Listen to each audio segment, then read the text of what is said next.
तहसीन पूनावाला, मैं सिर्फ यही पूछना चाहती हूं, क्या संविधान की कॉपी सिर्फ एक प्रॉप है?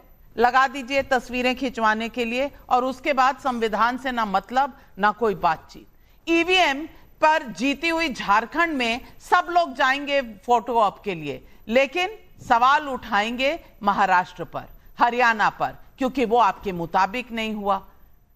लोअर कोर्ट में जो छोटे छोटे जजेस हैं वो आग लगाते हैं, इलेक्शन कमीशन आग लगाता है। क्यों? क्योंकि हर चीज आपकी मन मुताबिक अगर नहीं होता तो सब खराब है। मैं पूछना चाहती हूं, आज प्रियंका गांधी वाड्रा ले रही थी ओथ, अच्छी बात है, वो आई हैं पार्लियामेंट में और एक महिला का आना बहुत बड़ा दिन होता है, लेकिन उसके बाद संविधान से देश का पार्लियामेंट नहीं चलेगा, संसद नहीं चलेगी।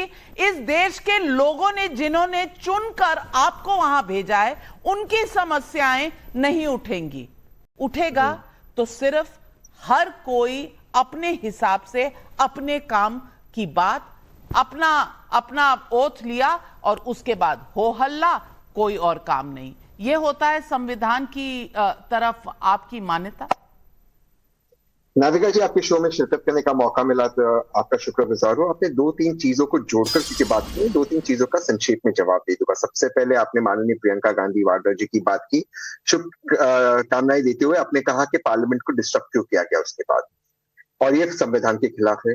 वही संविधान के खिलाफ स्वर्गवासी अरुण जेटली जी और सुषमा स्वराज जी थे। अरुण जेटली जी ने स्वयं आपको कहा था कि पार्लियामेंट को डिसरप्ट करना ऑपोजिशन का राइट है। अब मैं आता हूं दूसरे सवाल के ऊपर।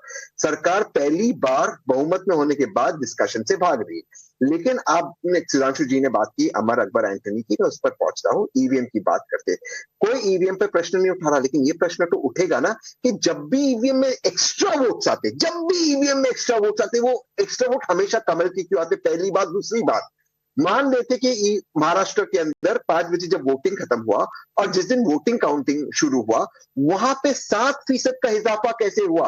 75 लाख वोट्स कैसे पोल हुए? और अगर इलेक्शन कमीशन से कहा जाता है कि 75 लाख लोग अगर उस वक्त पोलिंग बूथ में थे, उनका वीडियोग्राफी बता दो जो इलेक्शन कमीशन के गाइडलाइंस में, तो उसमें हम संविधान के खिलाफ हो गए। तीसरी बात से मैं अपनी बात समाप्त करता हूं अमर अकबर एंटनी की बात से।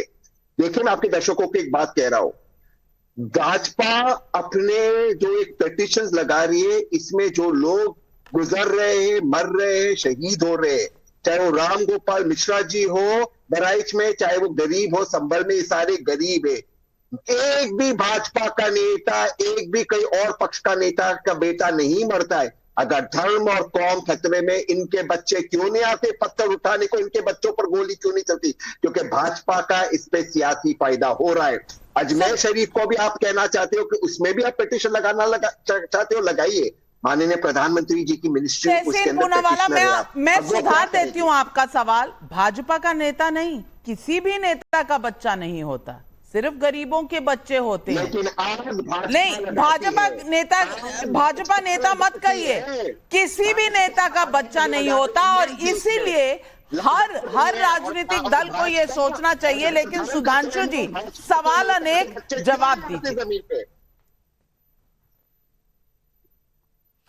अब मैं तहसीन भाई की बात का जवाब देता हूं, दोनों बातों का। पहली बात, इन्होंने पोलिंग बूथ की बात कही। तहसीन भाई, आपको पता होना चाहिए, हर पोलिंग बूथ पर हर उम्मीदवार का एक पोलिंग एजेंट बैठा हुआ होता है, और उस समय शाम का समय खत्म होने तक कितने लोग लाइन में आए, वो सारे उम्मीदवारों के पोलिंग एजेंट देख रहे होते हैं। कितनी जगह आपत्ति दर्ज की थी? बता के जाइए ना, उस दिन कितने लोगों ने आपत्ति दर्ज की थी? और रही बात इसकी वीडियो बनाने की बात, तो तहसीन भाई भूल जाते हैं कि आज के जमाने में तो सबके हाथ में मोबाइल है, और पोलिंग बूथ के बाहर तो कोई भी वीडियो बना सकता है कि कितनी बड़ी लाइन थी, कितने वीडियो बनाए थे, और उन वीडियो के साथ कितनी शिकायतें की गई। यही समस्या है कि जब हार जाओ उसके बाद हल्ला मचाने का प्रयास करना। अब रही बात इसकी कि जो आपने बिल्कुल टेक्निकल बात कही, मैं उसके टेक्निकल जवाब देता हूं। काउंटिंग के समय भी काउंटिंग एजेंट हर उसका होता है, और चुनाव आयोग जिस दिन चुनाव सील की जाती है, उस समय हर पोलिंग एजेंट को कितने वोट पड़े हैं यह बाकायदा साइन करवा के फॉर्म दिया जाता है। इसलिए इस प्रकार का भ्रम पैदा करना, भ्रम उत्पन्न करने का प्रयास ठीक नहीं है, मेरे विचार से यह करना चाहिए। दूसरा, मुझे राइट टू रिप्लाई देना। हाँ, आप सुनिए। हाँ, तो सुनिए तो मैं। जी जी। और जो आप ये कहने का प्रयास करते हैं कि किसी भी प्रकार से किसी का नेता का बेटा, तो मैं बताना चाहता हूं राजनीति क्या होती है। महाराष्ट्र का चुनाव हुआ है ना, और अभी 26 नवंबर गुजरा है। 26/11 में जो सैकड़ों लोग मारे गए थे वो तो बड़े अमीर परिवारों के थे ना, गरीब के बच्चे तो थे नहीं। और तुकाराम आमले जैसे जो महाराष्ट्र पुलिस के सिपाही मारे गए थे वो भी नॉर्मल नहीं थे, वो तो नॉर्मल, वो तो बड़े लोग थे।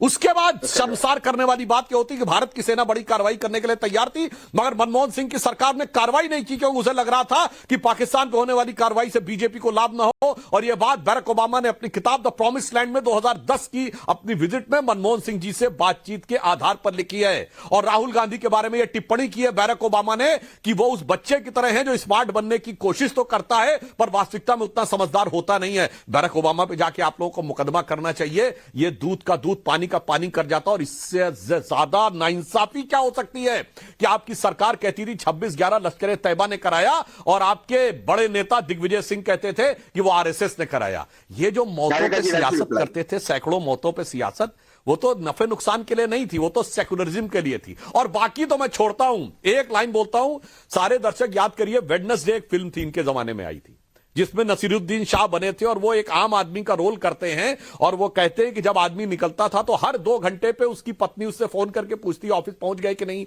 चाय पी ली कि नहीं, खाना खाया कि नहीं। तो उसमें वो कहता है वो हर 2 घंटे बाद इसलिए फोन नहीं कर रही है कि वो जानना चाहती तुमने चाय पी कि नहीं और खाना खाया कि नहीं, वो जानना चाहती है कि तुम जिंदा हो कि नहीं।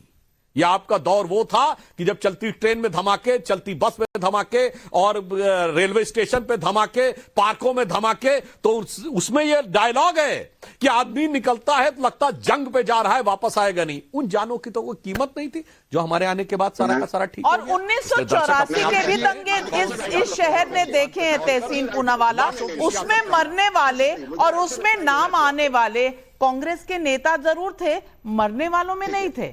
जिन्होंने दंगे करवाए उसमें कई नाम जरूर कांग्रेस के नेताओं के शामिल। Please allow me the right to reply, please, thank you. Right to reply ठीक है, लेकिन आपने जो नहीं, आपने जो दलील दी है, मैं भी उसका राइट टू रिप्लाई देने के लिए समर्थ हूं। भी बोलना है और सांसद जी को भी बोलना है तो फिर प्लीज मुझे राइट टू रिप्लाई दीजिए ना। आदरणीय सांसद जी ने 2 बात की, मैं दोनों बातों का जवाब देता हूं। एक, उन्होंने मेरे सूबे महाराष्ट्र के बारे में, मेरे महाराष्ट्र पुलिस के तुकाराम ओमले जी के बारे में बोला। मेरे व्यक्तिगत मित्र हेमंत करकरे जी भी शहीद हुए थे। आपके बीजेपी की एमपी प्रज्ञा ठाकुर ने कहा था उनको श्राप से मारा गया था। मैं उस पर नहीं जाना चाहता हूं क्या क्या करतूतें भाजपा ने उस वक्त की थी। वो आज की डिबेट का मुद्दा नहीं है तहसीन जी, पॉइंटेड सवाल का जवाब दीजिए क्योंकि आम आदमी पार्टी के यहाँ नुमाइंदे बैठे, उन्होंने बोला नहीं है। आपके पास 30 सेकंड का वक्त है।